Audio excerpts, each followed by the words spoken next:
Primeira coisa que você precisa entender: o que é o reino de Deus? Será que o reino de Deus é um trono? Será que o reino de Deus era Jesus se assentar no trono de Herodes, depor Herodes, como aconteceu no passado em vários momentos lá da história, que reis foram traídos e tirados do seu trono? Será que era um golpe militar que Jesus precisava fazer? Não. O reino de Deus não é físico. O reino de Deus, ele é espiritual. E aí você precisa entender como funcionam as coisas para que você entenda o que é o reino de Deus. Tudo que é físico e visível parte do mundo espiritual. As coisas que existem e se veem, primeiro foram geradas no mundo espiritual. Então, quando o reino de Deus é espiritual e ele se instaura na terra, a partir do espiritual, mudanças começam a acontecer no mundo físico. Jesus vem com uma proposta primeiramente espiritual: pagar o preço do pecado, vencer o diabo e a morte, para no futuro instaurar na plenitude também no mundo físico, quando ele vai se assentar como governador da terra no milênio, e com os seus discípulos ele vai governar, mostrando que era possível termos vivido nessa terra de forma perfeita e justa. Mas ele começa conquistando espiritualmente, porque é loucura, humanamente falando, que Deus se fez homem e morra numa cruz. Mas por que ele precisou morrer na cruz? Porque ele venceu espiritualmente, venceu o pecado, venceu o diabo, venceu a morte, deu condições de que a gente vivesse agora com Deus. A revolução de Jesus é uma revolução espiritual.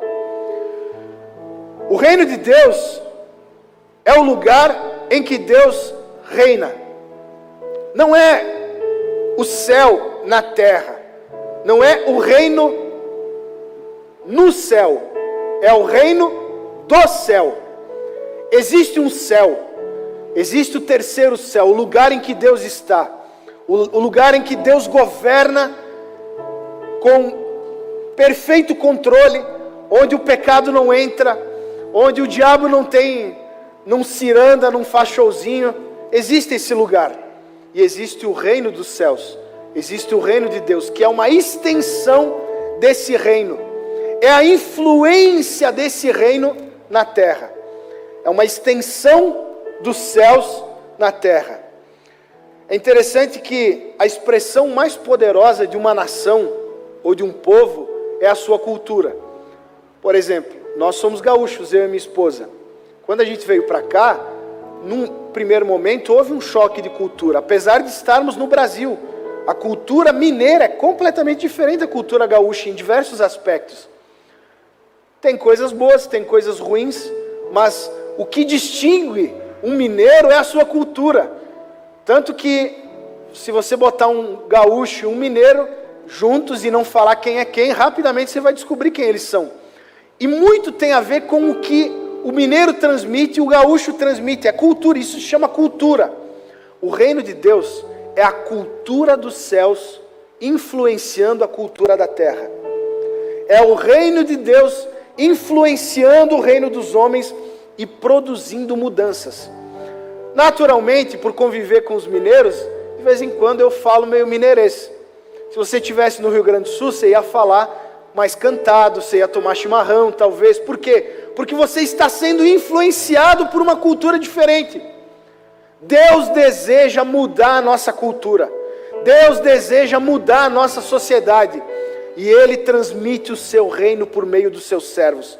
O reino de Deus, a Escritura diz, o Novo Testamento diz, está em nós. O reino de Deus está em você. Você é um embaixador do reino dos céus. Quando você anda, você carrega a cultura do reino de Deus. Você carrega um pouquinho do céu junto contigo para influenciar as pessoas à sua volta e produzir transformação. O reino de Deus fala sobre amor, misericórdia, paz, bondade, benignidade, tudo que é bom, tudo que é louvável, tudo aquilo que é de boa fama, tudo aquilo que há virtude, tudo aquilo que há louvor, está presente no reino de Deus, e você carrega o reino de Deus, para que as pessoas sejam influenciadas. Você sabe que nos filmes de zumbi, Apocalipse zumbi, é um vírus maligno que faz as pessoas começar a apodrecer e andar mortos-vivos. E aí quanto mais as pessoas sadias vão sendo mordidas pelos mortos-vivos, mais zumbis vão se multiplicando, até chegar num ponto onde só existe uma meia dúzia de sobreviventes na face da terra. O reino de Deus é o inverso. É uma multidão de zumbis mortos nos seus pecados, e os sadios que foram alcançados pelo reino de Deus, mordendo os zumbis e trazendo eles de volta à vida. Nós somos o antídoto do zumbi, do apocalipse zumbi. Nós somos o antídoto que vai trazer os mortos à vida. Por onde nós andamos, as pessoas vão sendo influenciadas pelo antídoto do vírus do pecado, e elas vão sendo transformadas por uma nova vida.